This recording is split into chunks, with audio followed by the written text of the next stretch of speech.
दिव्या भारती, इस नाम से शायद ही कोई हो जो वाकिफ ना हो। दिव्या भारती अगर जिंदा होती तो उनकी उम्र 50 साल होती। दिव्या की चार्मिंग स्क्रीन प्रेजेंस और उनके लवली लुक्स ने उन्हें कुछ ही सालों में फिल्म इंडस्ट्री की टॉप ग्रेट एक्ट्रेस की लिस्ट में शुमार करा दिया था। लेकिन 19 साल की बहुत ही छोटी सी उम्र में दिव्या भारती की मौत हो गई और उनकी मौत ने जन्म दिया कई तरह की कॉन्स्पिरेसी थ्योरीज को, जिन पर उस वक्त ब्रेक लगा जब खुद उनके पिता ने सामने आकर कहा कि दिव्या की मौत दुर्घटना की वजह से हुई है, ना कि किसी ने उनकी हत्या की है। मुंबई में मौजूद एक इमारत की 5वीं मंजिल वाले अपने अपार्टमेंट की बालकनी से गिरकर दिव्या की मौत हुई थी। जिस दिन दिव्या की मौत हुई थी उस दिन वे चेन्नई से लौटी थी। दिव्या वहाँ शूटिंग के सिलसिले में गई थी। अगले ही दिन दिव्या को शूटिंग के सिलसिले में हैदराबाद भी निकलना था।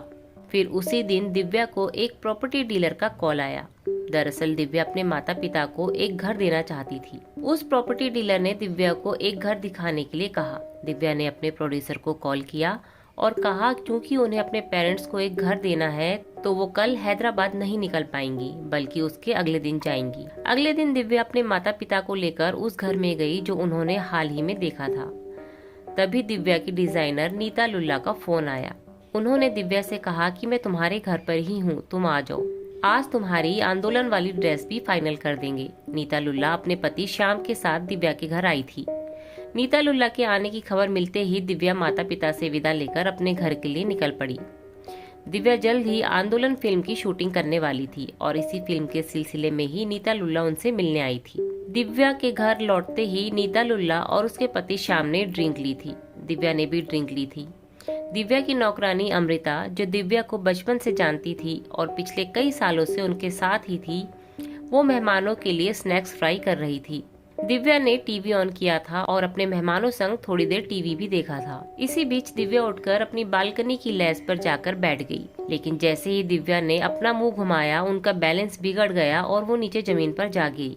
बताया जाता है कि 5वीं मंजिल से नीचे गिरने के बाद भी तुरंत ही दिव्या की मौत नहीं हुई थी। पैरामेडिक्स की टीम के आने तक भी दिव्या की सांसें चल रही थी। लेकिन इतनी ऊंचाई से गिरने के बाद दिव्या के शरीर में कई अंदरूनी चोटें आई थी। वो चोटें बहुत ही गंभीर थी। दिव्या का शरीर उन चोटों के सामने हार मान गया।